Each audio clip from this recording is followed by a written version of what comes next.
बिस्मिल्लाहिर्रहमानिर्रहीम, अस्सलाम वालेकुम। A very warm welcome to my YouTube channel psycho informative.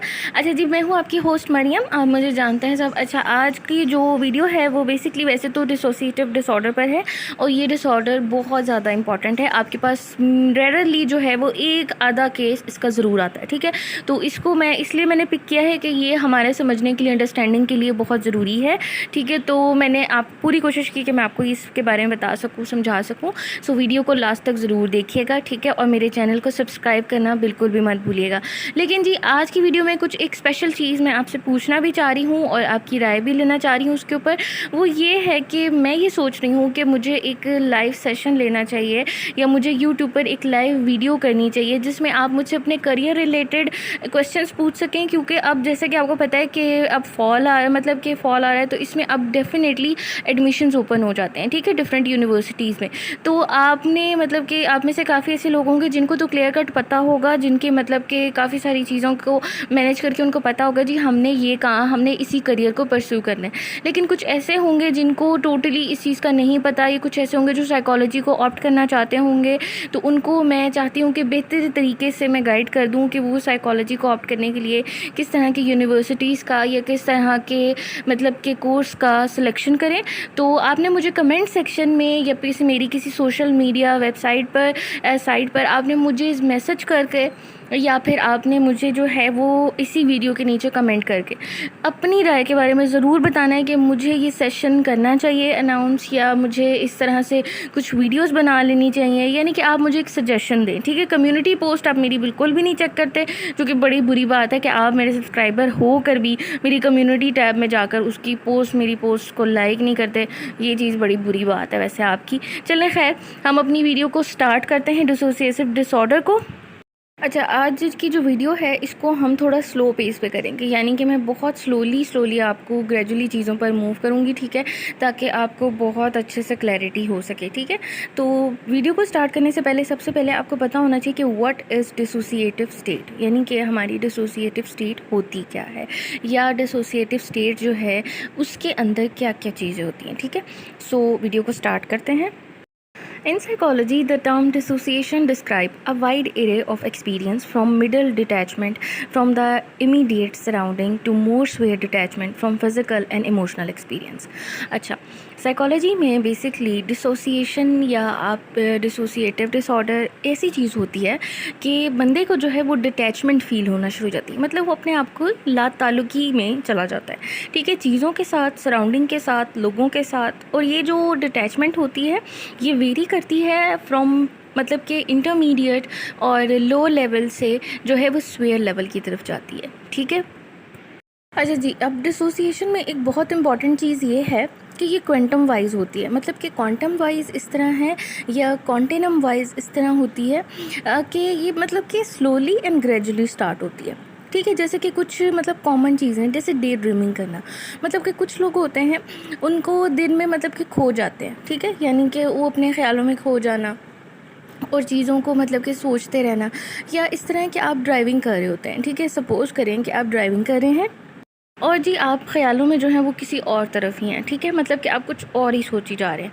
तो यानी कि ये एक नॉन पैथोलॉजिकल स्टेट से स्टार्ट होता है, कि कोई बीमारी नहीं होती कि जिसकी वजह से होता है। लेकिन ये क्या है कि किसी कि ऐसे करता है कि हमारी जो कॉन्शियसनेस की स्टेट्स होती हैं उनको अल्टर कर देता है। यानी कि हम कर कुछ और रहे होते हैं तो सोच कुछ और रहे होते हैं। इस तरह से बहुत ईजी वर्ड्स में मैं आपको इसको इस तरह समझा सकती हूँ कि ये एक लाताल्लुकी सा, कि आप इसको समझ सकते हैं कि जैसे लाताल्लुकी बंदा ज़ाहिर करता है किसी चीज़ से। ये कुछ इस तरह की चीज़ है, या कुछ इस तरह का वो है, साइकोलॉजिकल डिसऑर्डर है।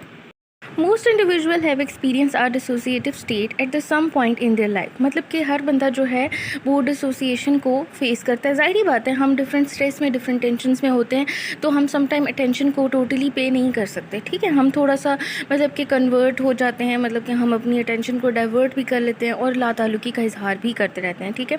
Consider if you are taking to a friend and suddenly you realise that you blank out and missed half of the conversation, the example of dissociation. यानी कि आपका दोस्त दोस्त आपसे बातें कर रहा है, वो काफ़ी देर से आपसे कुछ बात डिस्कस कर रहा होता है, लेकिन आप सडनली आपका जो मतलब कि अटेंशन है वो स्विच कर जाती है, आप किसी और चीज़ की तरफ या किसी बैक एंड की तरफ चले जाते हैं, यानी कि आप अपने घर के बारे में या कुछ इस तरह की टेंशन है उनके बारे में सोच रहे हैं, और मतलब आप उसकी कन्वर्सेशन का जो हाफ हिस्सा है उसको मिस कर दिया।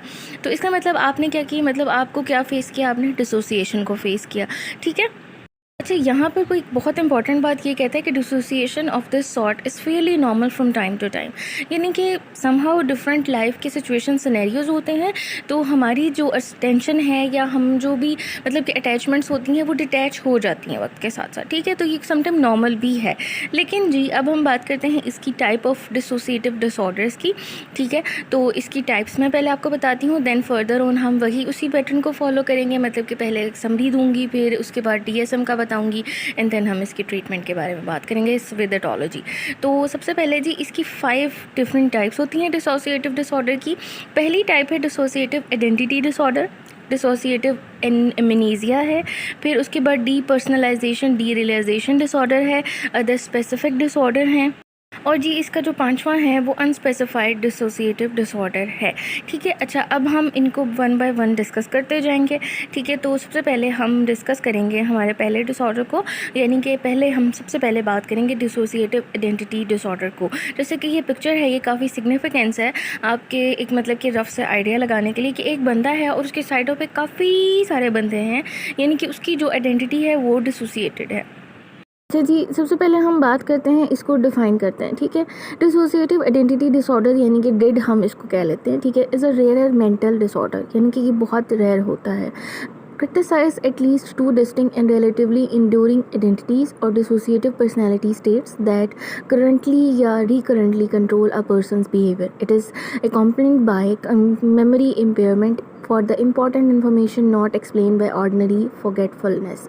अच्छा, यानी कि बंदा जो होता है वो 2 आइडेंटिटीज़ में या 2 पर्सनैलिटी में स्प्लिट होता है। ठीक है, मतलब कि वो एक टाइम पे स्विच करेगा एक पर्सनैलिटी को, दूसरे टाइम पे दूसरी पर्सनैलिटी को। ठीक है, तो इसमें ये होती है, और बेसिकली इसमें मेमोरी इम्पेयरमेंट आती है, यानी कि चीज़ें जो है वो भूलने की तरह नहीं है कि आपको भूल गई हैं, नहीं इस तरह नहीं होता, बल्कि जी एक सडन डिटैचमेंट है, यानी कि बिल्कुल ही लाताल्लुक हो जाना किसी चीज़ से और स्विच कर जाना किसी और पर्सनैलिटी में। ठीक है, amnesia indeed is understood by mean of amnesia between 2 or more of the distinct identities the host alter with experience, यानी कि losing time in the present another state take the place of one alter host alter, यानी कि इसमें वो ये बात कर रहा है कि बंदा जो होता है वो एक टाइम पे मतलब कि एक होस्ट की तरह काम कर लेता है, लेकिन वो सडनली स्विच कर देता है अपनी पर्सनैलिटी को इनटू अनदर होस्ट, यानी कि एक टोटली डिफरेंट सिनेरियो में अपने आप को ले जाता है। ठीक है। अच्छा, इसमें एक होता है टाइम फ्रेम। ठीक है, उसको मतलब कि टाइम लॉस का भी अंदाज़ा नहीं होता। Each of the distinct identity and the personality has its own way to perceiving thinking about and relating to its self the environment, मतलब कि विदाउट एनी लूजिंग टाइम, मतलब इसका मतलब ये है कि बग़ैर किसी सोचे समझे या बग़ैर किसी ऑर्गेनाइज्ड वे में काम किए बगैर वो फ़ौरन से किसी और सिचुएशन में चला जाता है। ठीक है, आप खुद सोचें कि कितना ख़तरनाक है। आप एक सिनेरियो में जैसे कि आप किसी के फनल पर जा रहे हैं, ठीक है, और आप वहाँ पर जाके ज़ोर ज़ोर से हंस रहे हैं, या आप पहले वो रो रहे हैं और फिर आपने हंसना शुरू कर दिया, या आपने कुछ और ही तरीके से बिहेव करना शुरू कर दिया, तो ये क्या चीज़ है, एक डिसोसिएटिव स्टेट है, या फिर डिसोसिएटिव आइडेंटिटी डिसऑर्डर आप इसको कह सकते हैं। अब हम देखते हैं कि जी DSM में ऐसा कैसा क्राइटेरिया है जिस पे बेसिस पर हम इसको डायग्नोज कर सकते हैं।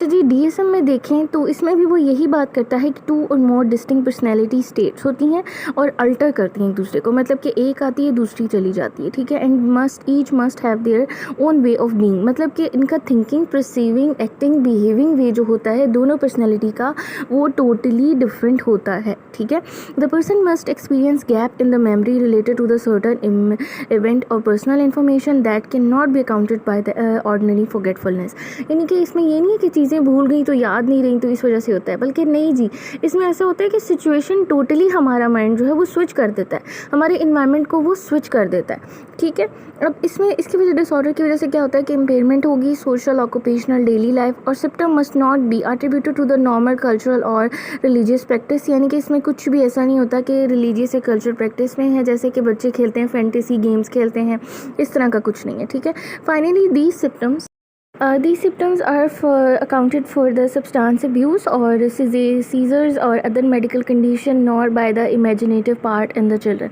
इनके बच्चों में इमेजिनेशन बहुत ज़्यादा होती है, वो एक टाइम में टीचर बन जाते हैं, एक टाइम में स्टूडेंट बन जाते हैं, ये वो वाली चीज़ नहीं है, ठीक है। मतलब कि समहाउ ये उससे रिलेट कर सकते हैं, लेकिन ये बहुत एडल्ट मतलब स्टेज पे होता है कि जब आप इस तरह की इमेजिनेटिव प्लेज नहीं खेल रहे होते, ठीक है। अच्छा, अब हम बात करते हैं दूसरे डिसऑर्डर की जी। अब हम बात करेंगे जी डिसोसिएटिव एमनीजिया के बारे में, ठीक है। डिसोसिएटिव एमनीजिया क्या चीज़ होती है, अच्छा इसको देख लेते हैं। सबसे पहले हम इसको डिफाइन कर लेते हैं। Amnesia refer to the partial और total forgetting of some experience और इवेंट, यानी कि आप कुछ चीज़ें कुछ हिस्सा मिस कर देते हैं किसी इवेंट का, या फिर आप टोटली उस इवेंट को भूल जाते हैं जबकि आपने उसको एक्सपीरियंस किया होता है, ठीक है। An event with the dissociative amnesia is able to recall important personal information, इसमें हो सकता है कुछ पर्सनल इन्फॉर्मेशन आपको भूल जाए। तो इसके अलावा जी usually following an extreme stressful और traumatic experience such as combat natural disaster और बीइंग विक्टिम ऑफ वायलेंस, यानी कि जो चीज़ें मतलब कि जो लोग किसी ट्रॉमेटिक इवेंट से गुजरते हैं वो बेसिकली ये मतलब कि एक हमने देखा कि नेगेटिव सिम्टम में आता है कि वो अवॉइडेंस क्रिएट कर लेते हैं अपने अंदर, ठीक है। तो ये उसमें आ जाएगा, यानी कि वो इतना ज़्यादा फॉरगेटफुल हो जाते हैं कि उनको वो चीज़ याद ही नहीं रहती, यानी कि उनके पर्सनल हाइजीन को या पर्सनल इन्फॉर्मेशन को वो बहुत अफेक्ट करी होती है लेकिन वो उनको याद ही नहीं रहती।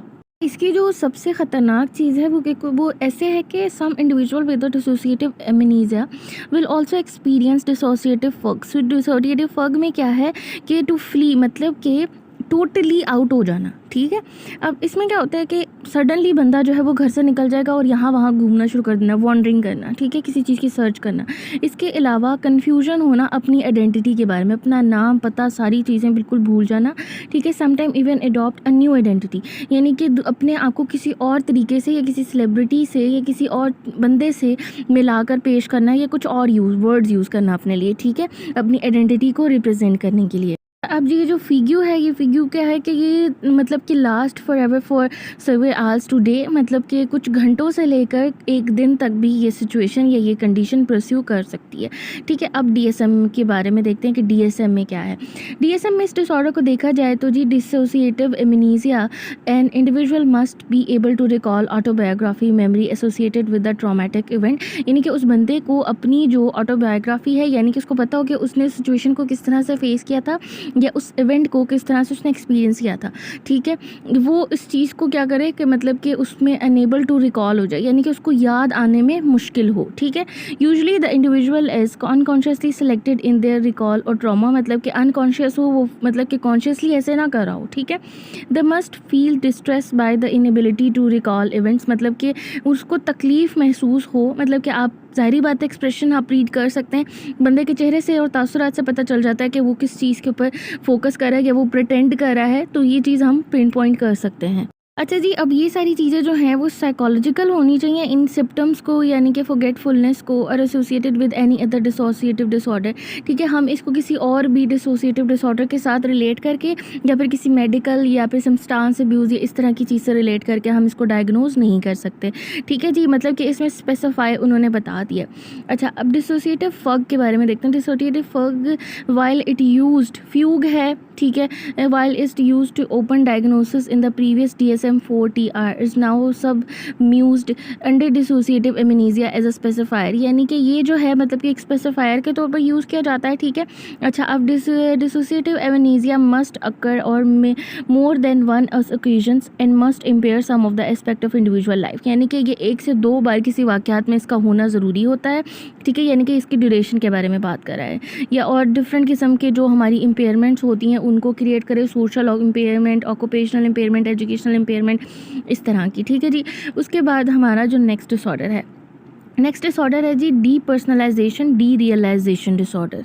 अच्छा जी, अब इसमें है personalisation and derealisation disorder में कि डीपर्सनलाइजेशन को सबसे देखते हैं पहले कि क्या चीज़ है, ये कैसी फीलिंग होती है, अनरियलिटी और डिटैचमेंट फॉर्म होती है, ठीक है, अनफेमिलैरिटी विद वंस और होल सेल्फ और form aspect of the self, यानी कि अपने आप से बिल्कुल डीपर्सनलाइज हो जाना, अपनी जो भी पर्सनैलिटी वाइज जो भी करेक्टरिस्टिक हैं, जो भी हमारी बिलोंगिंग्स हैं, सिमिलैरिटीज़ हैं या जो भी एस्पेक्ट्स हैं, उन सबको भूल जाना, ठीक है। Individual who experience depersonalisation might believe their thoughts and feelings are not their own, यानी उनको लगता है जो हम सोच रहे हैं ये सारा कुछ हमें नहीं पता क्या हम सोची जा रहे हैं, ठीक है, ये हमारी सोचें नहीं हैं, ठीक है, और वो अपने आप को बहुत रोबोटिक टाइप फील करते हैं, ठीक है, उनके अंदर कंट्रोल जो है वो ख़त्म हो जाता है, मतलब मूवमेंट्स पर, स्पीच पर, क्योंकि ज़ाहिर है एक बंदे का अपने ख्यालात पर जब कंट्रोल नहीं रहेगा तो ज़ाहिर बात है डेफिनेटली वो अपनी मूवमेंट्स को, अपनी स्पीच को कंट्रोल नहीं कर सकता। They may experience a distorted sense of time, मतलब कि उनको टाइम की भी सेंस नहीं रहती। In extreme cases the sense is an may sense an out of body experience in which they see themselves from the vantage point of another person, यानी कि ये एक सबसे ख़तरनाक चीज़ ये है कि out of the body react करना, ठीक है, अपने आप को, मतलब बहुत ही वियर्ड बिहेवियर है ना, आप इसको एक्सप्लेन नहीं कर सकते। अच्छा, अब है डी रियलाइजेशन। रियलाइजेशन थोड़ा सा कंसेप्शनलाइजेशन इसमें है कि conceptualised as a sense of unreality और detachment from and unfamiliarity with the world way be individual animated object, ठीक है, एंड ऑल सराउंडिंग्स, यानी कि डी रियलाइजेशन में क्या है कि रियलिटी से जो ताल्लुक है वो ख़त्म हो जाता है, ठीक है, अपने आप को एज अ एनिमेटेड ऑब्जेक्ट समझना या अपने आप को इंडिविजुअल ना समझना, सराउंडिंग्स को भी एनिमेटेड समझना। A person who experience derealisation might feel as they thought they are in the fog और a dream that is surrounding world is somehow artificial और अनरियल। उनको दुनिया जो है वो अनरियल लगती है, मतलब कि उन्हें लगता है कि वो कोई ख्वाब देख रहे हैं या कोई धुंधलाहट है, ठीक है। An episode of depersonalisation derealisation disorder can be brief as few second or continue for several years, यानी कि इसकी ड्यूरेशन क्या है कि ये हो सकता है कुछ सेकंड के लिए हो और हो सकता है कि ये कुछ अरसे के लिए हो या कुछ सालों के लिए हो। अब DSM में इसका क्राइटेरिया देखते हैं। अच्छा जी, DSM में देखें कि to be diagnosed with the depersonalization derealization disorder a person must consistently have a feeling of both और ईदर डीपर्सनलाइजेशन और डीरियलाइजेशन, ठीक है, दोनों में से किसी एक फीलिंग का होना ज़रूरी है, ठीक है। Reality testing must be remain intact, the symptom must not be attributed to the substance और another mental illness as any dissociative disorder the symptom must be severe enough to cause clinical significant distress और significant impair in the individual functioning in at least one domain और social occupation, ठीक है। अच्छा, अब यहाँ पर वो ये बात कर रहा है, मतलब कि जी एक कंडीशन का या एक मतलब कि आप इसको सिचुएशन का कह सकते हैं होना ज़रूरी होता है, ठीक है, और रियलिटी टेस्ट जो है वो बहुत ज़्यादा इंपॉर्टेंट होता है इसमें, ठीक है। और इसके अलावा ये चीज़ इसमें ये कह रहे हैं कि ये डिसोसिएटिव डिसऑर्डर हम किसी और मतलब डोमेन में जाके इसको एक्सप्लेन नहीं कर सकते, प्योरली एंड श्योरली ये इसी उसमें फॉल करेगा, ठीक है। अच्छा, अब हम बात कर लेते हैं स्पेसिफाइड और अनस्पेसिफाइड की। जी, हमारा अगला डिसऑर्डर है other specified dissociative disorder and unspecified dissociative disorder. The old category of dissociative disorder not otherwise specified is now split into two according to DSM-5 other specified dissociative disorder and unspecified dissociative disorder. पहले जो है ये category थी, मतलब old category थी, उसमें मतलब कि स्पेसिफिकेशंस नहीं थी, लेकिन अब DSM-5 में इसको दो कैटेगरीज में डिवाइड कर दिया, एक स्पेसिफाइड और दूसरी अनस्पेसिफाइड।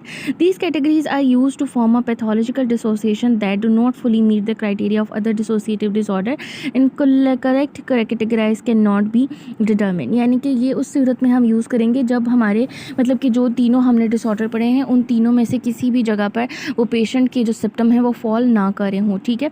अच्छा, अगर हम स्पेसिफाइड की बात करते हैं, cover a variety of different presentation including some symptom similar to the DID और but not matching to the distinct criteria, यानी कि सम हाउ वो रिलेट करते होंगे लेकिन वो टोटली मैच नहीं करते होंगे, ठीक है।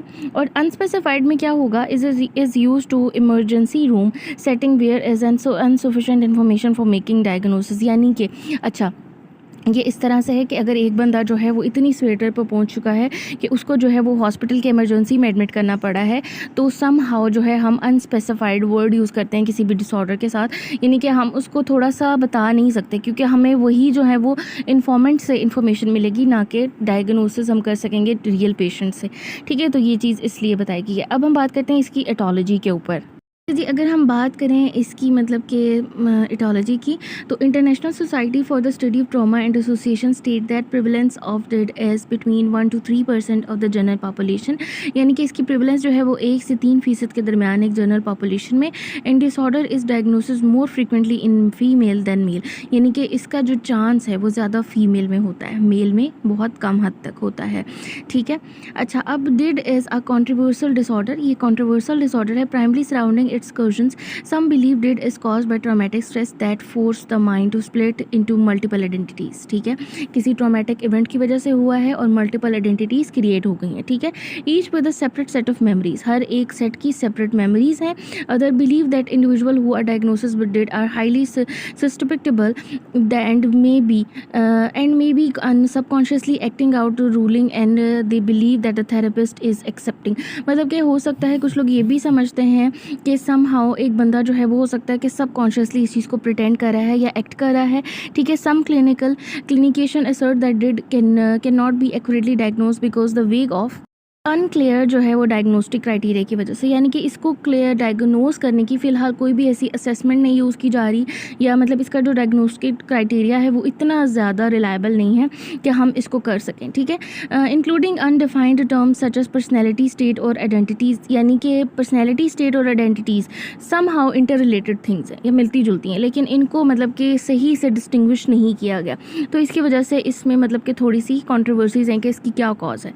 ठीक है, sexual, physical or psychological trauma in the childhood have been experienced proposed as a explanation for the development of dissociative disorder. यानी कि कुछ ऐसे डिसऑर्डर ये में कुछ ऐसे मतलब कि फैक्टर्स हैं जिनको आप कह सकते हैं कि इनकी वजह से कंट्रीब्यूट हो सकता है. ठीक है, इन DID these events are thought to be disrupt the development of ununified या unified personality in the childhood. यानी कि जो यूनिफाइड पर्सनैलिटी होती है चाइल्डहुड के दौरान, उसकी क्रिएशन में या उसकी डेवलपमेंट में मतलब के मसले आते हैं. ठीक है, awareness, memory, emotion related to the trauma are remove from the consciousness and alter personality and the sub personalities from home the differing or memories, emotions, behaviours. यानी कि मतलब जो इस चीज़ को कूप करने के लिए ना मल्टीपल आइडेंटिटीज़ क्रिएट हो जाती हैं. मतलब उसमें उनकी मेमोरीज, उसमें जो इवेंट की जो भी अटैचमेंट, फीलिंग्स, इमोशन, वो सारी क्या हो जाती हैं, डिस्टर्ब हो जाती हैं, स्कैटर हो जाती हैं. Initial theoretical description of the DID was the dissociative symptom, but the meaning of coping with the extremely stress on trauma. मतलब कि बेसिकली थ्योरेटिकली ये बात कही जाती है कि किसी ट्रॉमा को कूप करने के लिए इस चीज़ को स्ट्रेटेजी को अप्लाई किया जाता है, मल्टीपल आइडेंटिटीज़ या multiple set of mind create कर लिए जाते हैं, जिसकी वजह से जो है वो DID जो है वो क्रिएट हो जाता है या फिर हम उसको फेस कर रहे होते हैं. Research on this hypothesis is inclusive. The majority of the patient with the DID reports where child sexual and the physical abuse. ठीक है, ये बहुत बड़ा ट्रॉमा है कि सेक्शुअल और फिजिकल अब्यूज़ के जो लोग होते हैं उनमें ये चीज़ें बहुत ज़्यादा होती हैं. ठीक है, अच्छा, उसके बाद ये है कि some argue that accuracy of these report is controversial. यानी कि अभी भी इस मामले को हम कॉन्ट्रोवर्शियल ही कह सकते हैं, लेकिन बेसिकली हमें ये पता चला कि किसी स्पेसिफिक ट्रॉमा की वजह से, किसी सेक्शुअल अब्यूज़ की वजह से या फिजिकल अब्यूज़ की वजह से या किसी ट्रॉमेटिक सिचुएशन को कूप करने के लिए जब बंदा जो है वो मल्टीपल माइंडसेट बना लेता है या मतलब कि अवॉइडेंस क्रिएट कर लेता है, तो मतलब ये जो है डिसऑर्डर आप कह सकते हैं कि क्रिएट होते हैं. जी, अब जो है सबसे इम्पॉर्टेंट पार्ट की ट्रीटमेंट. अब इन सारे डिसऑर्डर की जिनको डायग्नोज करना या जिनको सस्पेक्ट करना बहुत मुश्किल है, उनको हम ट्रीट कैसे कर सकते हैं, इसकी ट्रीटमेंट देख लेते हैं. Dissociative disorder are generally treated with a long term psychotherapy. यानी कि इसके लिए बहुत लंबी और मतलब कि आप कह सकते हैं कि लॉन्ग टर्म सेशंस रिक्वायर्ड होते हैं.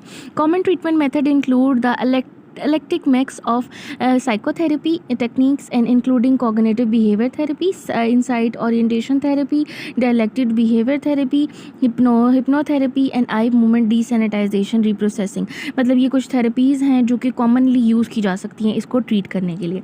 ठीक है, in the case of DID the majority of the patient with the individual with the disorder seek treatment for other psychological problem such as depression and DID is often difficult to detect. मतलब कि पहली बात तो हम इसको detect ही नहीं कर पाते. हम डिप्रेशन या हम मतलब कॉमन चीज़ों पे ही फोकस रहते हैं, हम इसको डायग्नोज ही नहीं कर पाते. ठीक है, it may be take a therapist year to notice symptom of DID. यानी कि साल लग जाता है थेरेपिस्ट को ये चीज़ आइडेंटिफाई में, फिगर आउट करने में कि इस बंदे को DID है. ठीक है, अच्छा, this is the journal lake of the consensus in the treatment of DID and research on the treatment effectiveness focus mainly on the clinical approach describe in case studies. यानी कि बेसिकली अभी कुछ case studies के ऊपर ही काम हुआ है और इसकी ट्रीटमेंट थोड़ी सी जो मिली है हमें वो यही है. ठीक है, general treatment guideline suggested a phased elliptical approach with the more concrete guidance and agreement on the early stage. अच्छा, अब इलेक्ट्रिकल ऐसी अप्रोच होती है कि जिसमें ना मतलब कि कुछ थेरेपीज़ और काउंसलिंग की टाइप्स होती हैं. एक होती है जो मतलब कि डायरेक्ट होती है, एक इनडायरेक्ट होती है और इलेक्ट्रिकल होती है. ठीक है, अच्छा, डायरेक्ट में क्या होता है कि काउंसलर जो है वो मेजरली काम कर रहा होता है, वही सारा गाइड करता है। इनडायरेक्ट में क्या होता है कि जो क्लाइंट होता है वो मतलब कि एक्टिवली काम कर रहा होता है और थेरेपिस्ट जो होता है वो एट द एंड काम कर रहा होता है। लेकिन एलिटिकल होता है कि इसमें डायरेक्ट और इनडायरेक्ट दोनों अप्रोचेस को ही यूज़ कर जो है वो थेरेपी दी जाती है। यानी कि इसमें दोनों अप्रोचेस यूज़ होंगी, डायरेक्ट अप्रोच भी और इनडायरेक्ट अप्रोच भी, ठीक है। अब वो मतलब कि टोटली इलेक्ट्रिकल अप्रोच कहलाएगी, ठीक है।